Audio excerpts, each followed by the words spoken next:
Oke, pada pembahasan kali ini kita akan bahas tentang presentasi praktikum part 2.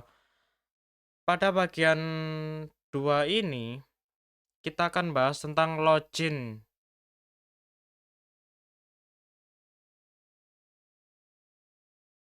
Oke,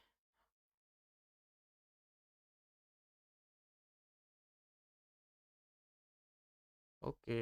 eh, Apa yang akan kita pelajari? Nah, pada bagian 2 ini kita akan bahas tentang pengembangan materi, mengenal login menggunakan JWT, mengenal try and catch pada PHP.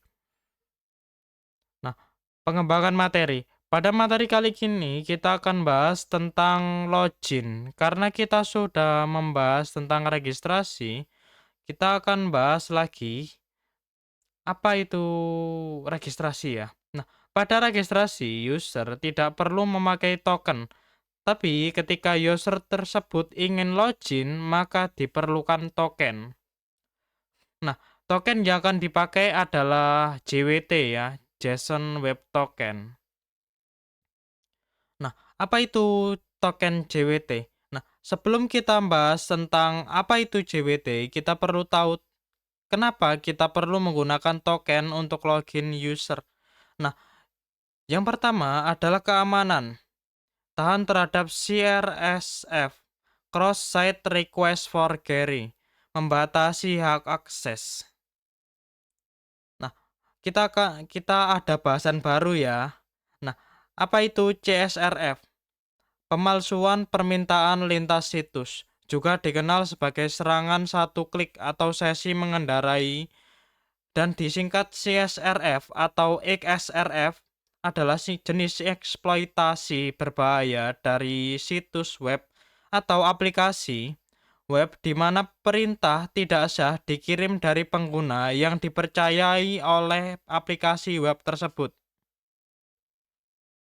Nah, ini adalah kelebihan menggunakan token ya.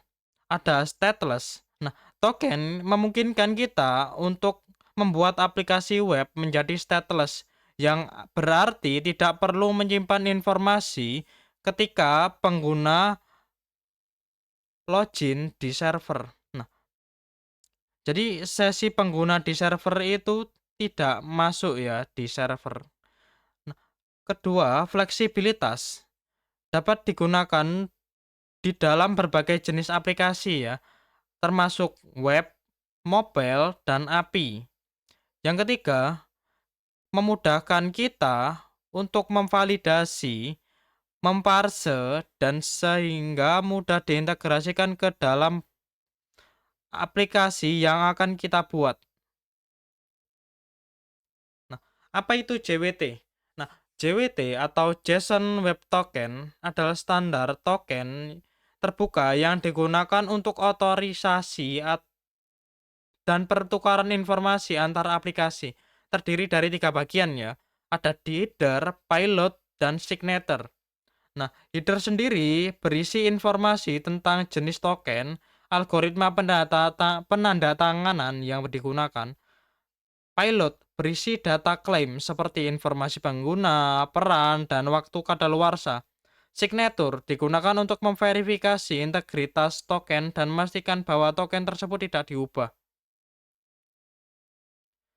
Sebelum kita ngoding, kita harus tahu apa itu autentifikasi atau autentifikasi dan otorisasi. Nah, autentifikasi sendiri atau authentication adalah sebuah proses memvalidasi identitas pengguna. Yang ini melibatkan pengguna yang memiliki kredensial seperti username dan password, dan sistem memverifikasi apakah kredensial tersebut valid. Kredensial itu ya dia itu seperti data yang biasanya disimpan di sistem ya. Ada username, password, dan Gmail ya biasanya diminta di dalam sistem. Nah, tujuan autentifikasi sendiri adalah memastikan bahwa hanya pengguna yang sah yang dapat mengakses sistem atau aplikasinya. Contoh, Ketika kita akan login ke website dengan username dan password, autentifikasi sedang terjadi. Sistem akan memeriksa apakah username dan password yang Anda masukkan adalah cocok dan dia terdaftar di database yang dipakai ya. Oke, otorisasi ya. Authorization. Authorization atau otorisasi adalah proses oh, kok membentuk sih? Menentukan apa yang diizinkan untuk dilakukan oleh pengguna yang telah terautentikasi. Nah, ini melibatkan proses menentukan level akses atau hak akses yang dimiliki pengguna dan sumber daya yang diizinkan untuk mereka gunakan. Nah, tujuan otorisasi ini digunakan untuk memastikan bahwa pengguna hanya dapat melakukan tindakan yang diizinkan berdasarkan level akses mereka, sehingga membantu melindungi integritas data dan mencegah melakukan hal-hal yang tidak seharusnya mereka lakukan ya. Contoh, ketika kita berhasil login ke website, otorisasi menentukan level hak akses kita. Nah, misalnya kita memiliki kita sebagai user ya, atau pengguna bisa disebut eee, buyer kalau di marketplace atau pengguna ya di beberapa situs web ya biasanya. Kita bisa melakukan itu ya, melihat informasi profil sendiri, tetapi kita tidak bisa mengedit informasi pengguna lain. Nah, itu disebabkan karena ada otorisasi ya. Nah, hubungan autentifikasi dan otorisasi, karena bahasanya sama ya, autentifikasi dan otorisasi ya. Authentication dan authorization ya, hampir sama ya, hampir mirip. Nah, oke, di sini ada sebuah itu ya, mereka aja berdua, masa saya tidak ya? Oke, karena saya masih single ya. Nah, autentifikasi sendiri dan otorisasi sendiri bekerja bersama untuk mengamankan sistem. Nah, autentifikasi memastikan bahwa hanya pengguna yang sah yang dapat masuk, sementara otorisasi menentukan apa yang dapat dilakukan oleh pengguna. Nah, kita bayangkan sendiri saja ya, kita ada di sebuah perpustakaan. Nah, autentifikasi seperti menunjukkan kartu perpustakaan ketika kita masuk ada sebuah kok sebuah sih, ada seorang penjaga yang akan memeriksa kartu keanggotaan kita. Nah, otorisasi seperti penjaga memeriksa jenis kartu perpustakaan kita, seperti kita adalah staf atau pelajar dan sebagainya ya. Nah, di sana sudah ada proses otorisasi ya, menentukan hak akses ya. Nah, di sana kita akan menentukan buku apa atau area mana yang dapat kita akses. Oke, catatan. Authentication biasanya dilakukan di awal sesi pengguna, sedangkan otorisasi dapat dilakukan setiap kali pengguna mencoba mengakses sumber daya tertentu. Nah, autentifikasi atau authorization dan otorisasi dapat diterapkan dalam berbagai metode seperti token, Role Based Access Control (RBAC) dan Attribute Based Access Control (ABAC). Ada bahasan baru ya, cuma nggak bakalan saya bahas ya. Oke, kita masuk ke konsep ya, try and catch. Nah, try and catch sendiri adalah sebuah konsep mekanisme dalam PHP native (OOP) untuk menangani error dalam program. Yang pertama, dia digunakan untuk menangkap error. Ketika terjadi error pada blok try, program akan melompat ke blok catch yang sesuai.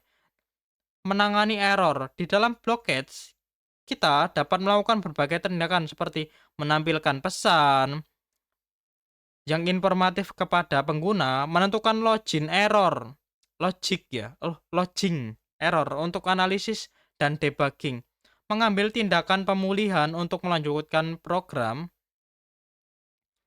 Nah, manfaat try and catch. Nah, manfaat try and catch sendiri digunakan untuk meningkatkan robustness. Nah, try and catch itu dapat membantu kita untuk membuat program yang lebih robust dan tahan terhadap error. Robust itu artinya apa? Robust itu seperti itu ya, tofu ya. Tapi oke, kita akan bahas setelah ini ya, robust itu apa? Menangani error dengan tepat. Nah, try and catch memungkinkan kita untuk menangani error dengan tepat dan memberikan informasi yang berguna kepada pengguna, meningkatkan kemampuan debugging. Nah, try and catch dapat membantu kita untuk mengidentifikasi dan memperbaiki error dengan lebih mudah. Oke, kelihatannya sampai sini ya, karena kita akan masuk ke kesimpulan ya, yang masih belum saya edit. Di sini masih ngikutin di proses itu ya, apa? Register ya. Oke, kelihatannya sampai sini ya untuk pembahasan kita tentang apa? Praktikum 2 bagian 2 registrasi. Oh, kok registrasi? Login. Oke, robustness.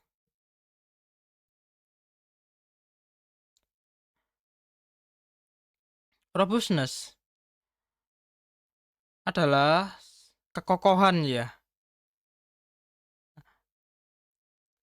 Dia milik yang kuat dan sehat dalam konstitusi. Nah, ketika dialihkan ke dalam sebuah sistem, itu mengacu pada kemampuan untuk menolerir gangguan yang mungkin terjadi pada fungsional sistem. Nah, ini ketahanan ya. Robustness itu diambil dari itu ya, tofu ya.